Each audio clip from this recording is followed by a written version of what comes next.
Estamos de volta e no programa de hoje eu recebo o vereador Ota, do PSB, que é autor da Lei 15.960 de 2015, que institui a assistência psicológica nas escolas municipais. Também aqui com a gente a coordenadora do NAAPA, o Núcleo de Apoio e Acompanhamento para a Aprendizagem, a Márcia Andréa Bonifácio da Costa Oliveira, e a coordenadora do Núcleo Especializado da Infância e da Juventude da Defensoria Pública do Estado de São Paulo, a Ana Carolina Schwan.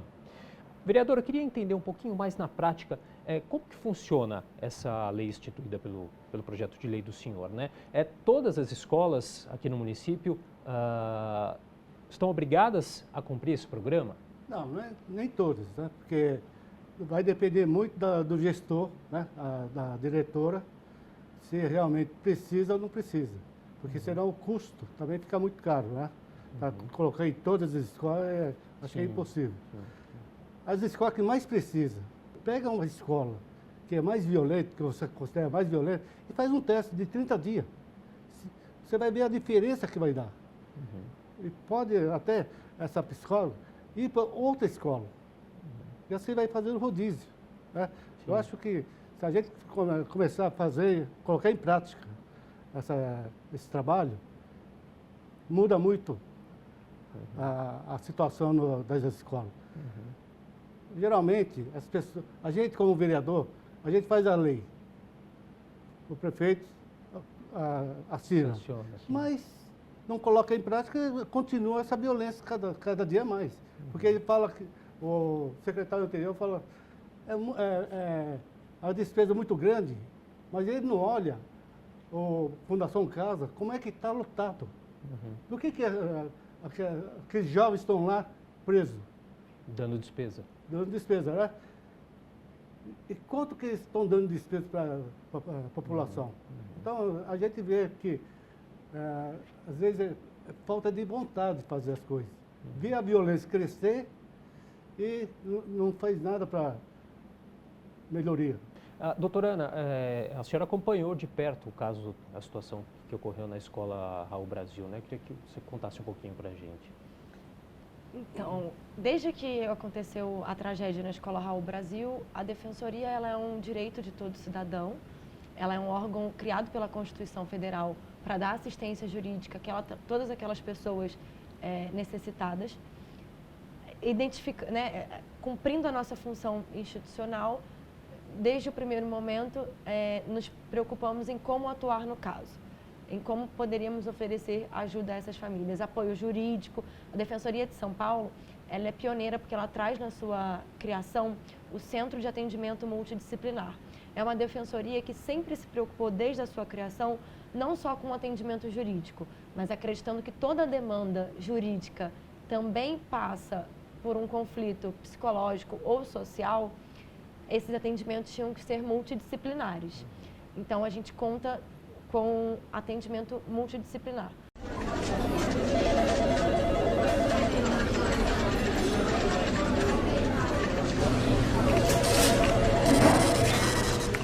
O governo do estado de São Paulo instituiu um comitê executivo reconhecendo o direito de indenização daquelas famílias vítimas com os filhos vítimas fatais e daqueles adolescentes lesionados, né?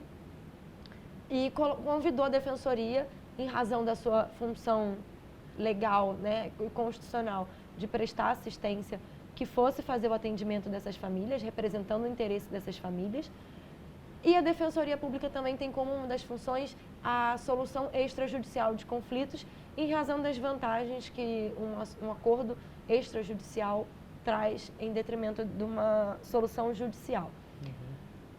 Quando for o caso, né? Então, nós fizemos, desde o primeiro momento, colocamos um posto de atendimento móvel na frente da Diretoria de Ensino de Suzano. Ficamos do dia 15, o fato aconteceu no dia 13. Nós respeitamos aqueles 2 dias iniciais de luto.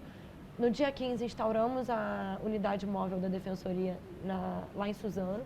Ficamos até o dia 22. Fizemos mais de 75 atendimentos. Crianças, adolescentes que eram da Raul Brasil, estudavam lá, estavam no dia. Adolescentes que não estavam no dia, mas estavam com dificuldade de retornar à escola.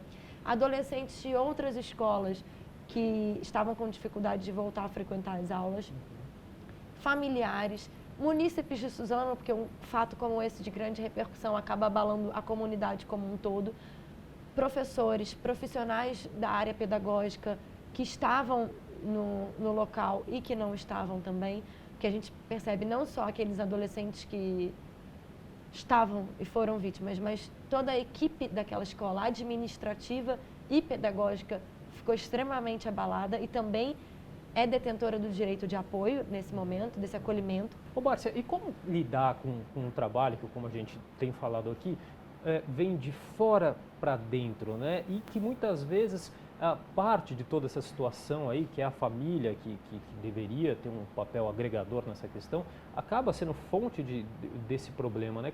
Como conciliar com todas essas questões? Acaba sendo um trabalho um pouco de enxugar gelo, infelizmente? Olha, nós não acreditamos que seja o enxugar gelo, né? No NAAPA a gente tem como premissa a potência do ser humano, né? E a gente discute muito o poder da intervenção mínima. A escola, ela não pode tudo, ela não pode todas as coisas, mas a escola pode muito na formação de uma criança, de um adolescente. Nós temos hoje uma geração muito lançada à própria sorte, não é?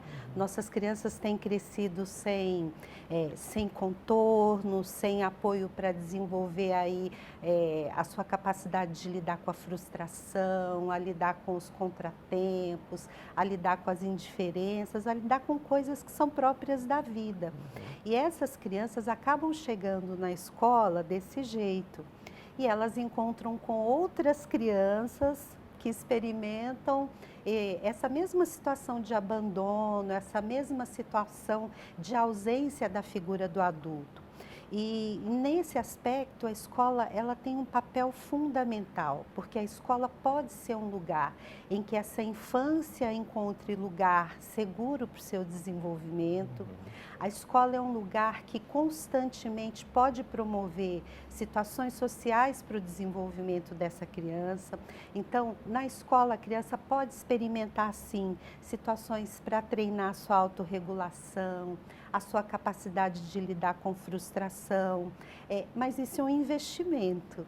É um investimento na criança, mas é um investimento também no adulto que está dentro da escola.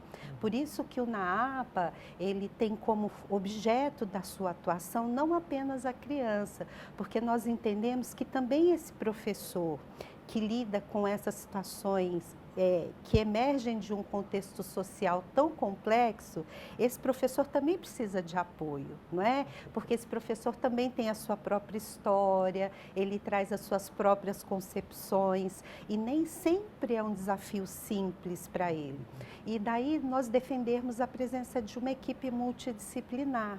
A importância, quando a doutora vai trazendo da abordagem multidisciplinar que a Defensoria Pública traz, é justamente por isso, porque não há como enfrentar situações complexas com soluções simples, não é? Não tem uma solução simples para uma questão que foi criada ao longo da história de vida de alguém.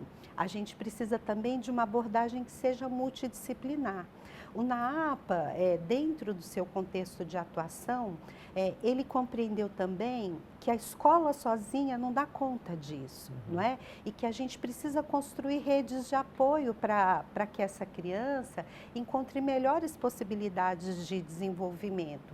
Então, conhecer o território onde essa escola está, quais são os serviços de saúde, quais são os serviços da assistência social, quais são os serviços da justiça. Então, esse diálogo com o conselho tutelar, a gente estava conversando no início, a importância da defensoria pública, porque quando você tem dentro da escola uma criança em que você identifique uma situação de violação de direitos, quando você se aproxima da história dessa família, você vai descobrindo que uma série de outros direitos foram violados até que isso apareça dentro do espaço da escola.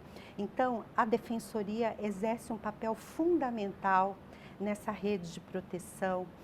O serviço de saúde, o serviço de assistência social. Então, é pensar que a construção de uma sociedade melhor só se dará quando essa sociedade se organiza para construir esse lugar melhor. Não é? Então, a gente tem muita convicção, a gente tem muita crença no poder da intervenção mínima, não é? Que trabalhos que num primeiro momento parecem ser muito simples, não é? E quando a gente fala de soluções complexas, a gente não está falando de trabalhos muito elaborados. A possibilidade de escuta, ouvir alguém, tem um efeito extraordinário sobre a vida desse sujeito. Dar voz tem efeito extraordinário sobre a vida desse sujeito.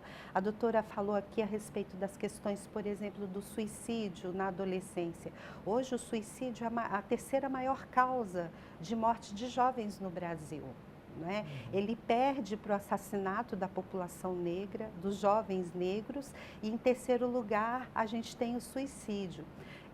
Por que a gente experimenta isso na nossa sociedade? Porque de fato a gente tem jovens que estão sozinhos, que estão precisando lidar com questões da própria vida, questões para as quais eles ainda não estão maduros do ponto de vista emocional. E que eles precisam da presença, sim, de um adulto que possa fazer essa jornada junto com eles. E em algumas situações a escola é o primeiro lugar onde esses meninos e meninas encontram esta possibilidade.